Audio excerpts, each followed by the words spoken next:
Okay, so let's make our apple filling. You can totally make this ahead of time, or you can make it and let it cool down. A couple cups of cold water and about a tablespoon of lemon juice. 5 or 6 large apples that are good for baking. You can get that list of apples on my blog post. Actually got these apples at the Apple Festival. So I've been really excited to use them. The reason we put lemon juice in the water is to prevent those apples from getting all brown and oxidizing, which happens pretty quickly.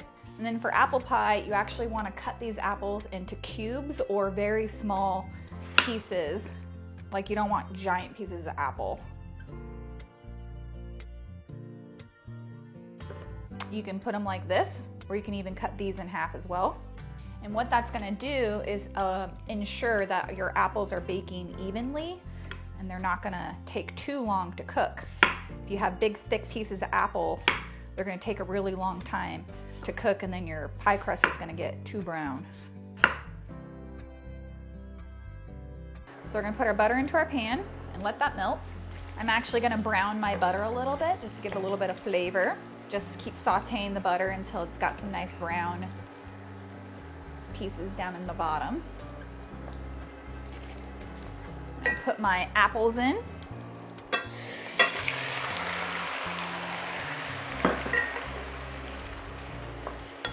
Coat those apples. And then we're going to put our apple juice or apple cider or water. And we're going to add in our brown sugar, cinnamon, any spices if you want. I added nutmeg, cloves, and ginger, a little bit of salt. The reason I like to cook my apples before we put them in the pie crust is it ensures that the filling is not going to be watery. And it doesn't take the pie as long to bake, so you don't have to over bake it. So you have nice tender bites of apple without it oozing and being watery. So we're just going to cook these apples until they're kind of like not mushy, but cooked. So just a couple minutes. All right, I can feel that these are still firm, but getting soft. So I'm going to go ahead and add in my cornstarch. So I have my second quantity of water or apple juice, and I'm going to add in my vanilla and then my cornstarch and whisk that up. This is called a slurry. And then we're going to add this to the liquids, and it's going to immediately start thickening up those liquids. And this is what's going to stop our apple pie from being watery. But you do want to just mix that until it is thickened. Otherwise, it'll taste like cornstarch.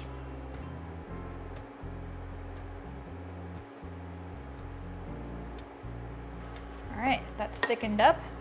I'm going to go ahead and set this aside to cool overnight. Or you can spread it out on a thin sheet pan and pop it into the fridge, and that'll cool it down faster. Thick apple filling, so good. All right, time for our double crust. While our apple pie filling is cooling, or if you've already made it, then you don't have to wait for it to cool. I'm gonna go ahead and roll out my mealy pie dough. I'm using a ceramic pie dish this time because I only have 2 metal pie pans, but you could also use a glass pan. Apple pie is one of those pies that I do feel like it's like you want it to be deep dish, right? My arms are getting so tired. It's the worst part so far. It's just the arm workout. If it starts sticking to your rolling pin, just put some flour on your rolling pin, not on your dough. All right, roll.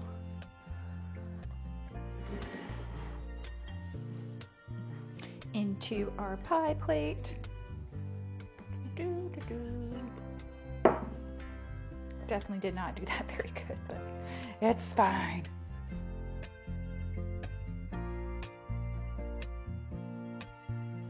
Close up any cracks and stuff that are in there. Make sure it's pressed all the way up against the edges. Trim off the excess, leaving that 1/4 inch around the outside. And then you guessed it, back into the fridge. Keep it nice and cold while we roll out our top crust. All right, time to finish our apple pie. My filling's cooled down, and I'm just gonna scoop that up and put it in there.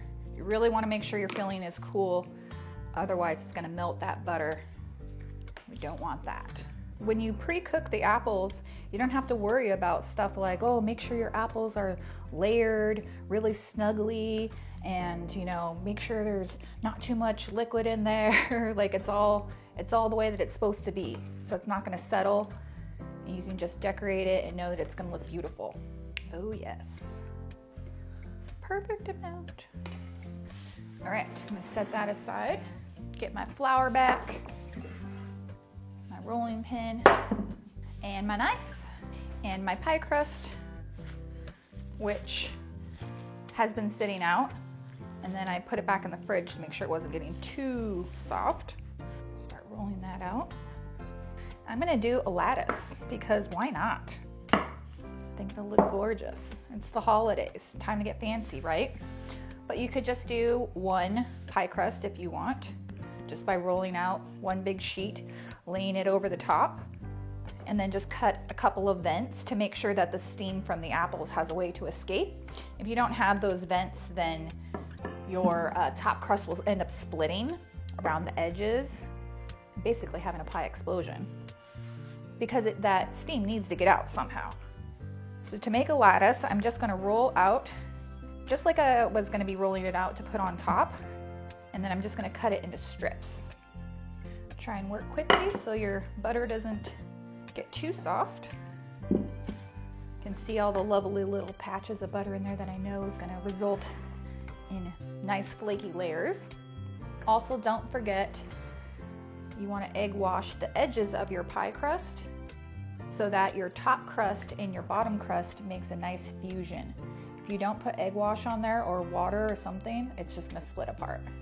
Now we're gonna cut about, I would say 1/2 inch pieces.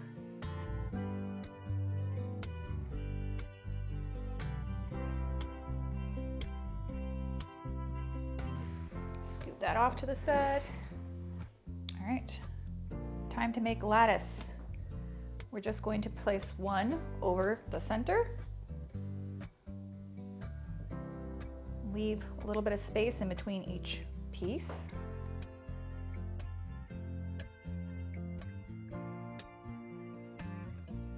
Like so. And then I'm just going to press down pretty firmly on the ends here.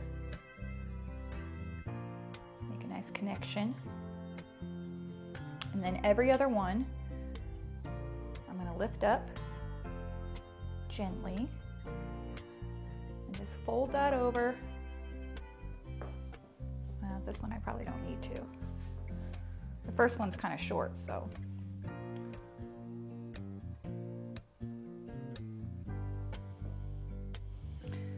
Press that end down, press this end down.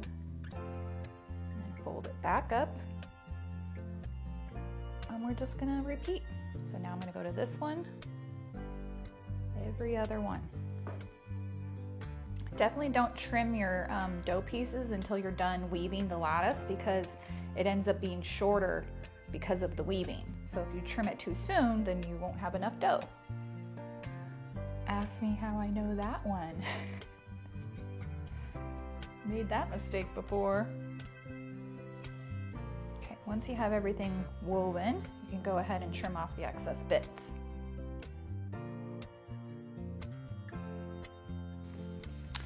All right, now I'm going to put a nice egg wash over the top so that it browns.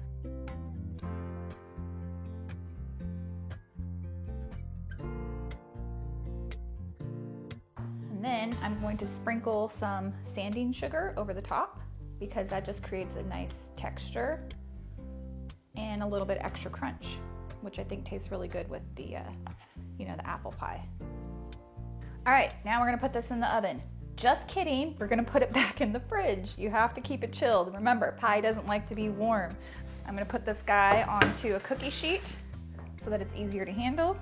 So back into the fridge for 20 minutes, and then we will bake in the oven. I have my oven rack set to almost the very bottom of the oven, and then I have the other rack at the very top so that if things start browning too much, I can put a sheet pan on there and kind of protect my pie from getting too brown.